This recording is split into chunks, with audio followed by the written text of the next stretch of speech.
Ce qui devrait être une opération chirurgicale dans un bloc opératoire ordinaire ailleurs ne l'est pas à Raza. Ces médecins opèrent à Raza, plus précisément à l'hôpital Shifa, maintes fois bombardé et mis hors service.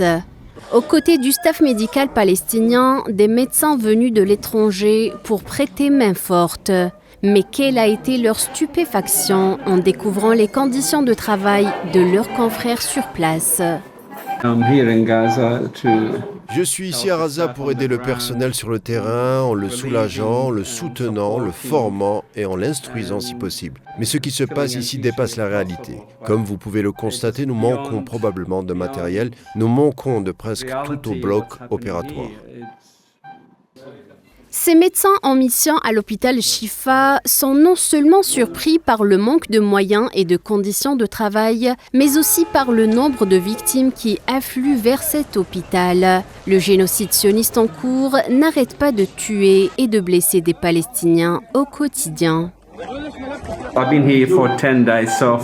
Je suis ici depuis 10 jours. Le nombre de transfusions sanguines que j'ai effectuées à Raza, à Shifa, est presque supérieur à celui que j'ai effectué à Sydney en 15 ans. Et je m'attends à ce que dans les 12 prochaines semaines, si nous avons à nouveau un nombre important de victimes, la situation continue. Aucun hôpital à la capacité limitée ne pourrait faire face au nombre effrayant de victimes qui arrivent ici.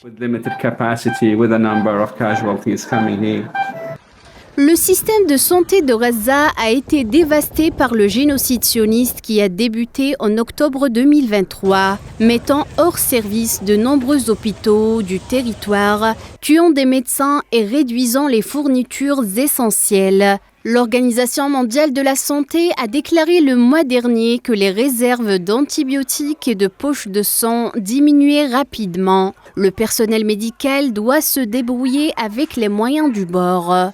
Le personnel est absolument fantastique, bien formé, travailleur et extrêmement professionnel. Mais les conditions de travail, le stress et la pression auxquelles ils sont soumis sont absolument immenses. J'ai été à la fois touché et impressionné par leur capacité à persévérer et à faire face aux circonstances extrêmes dans lesquelles ils travaillent.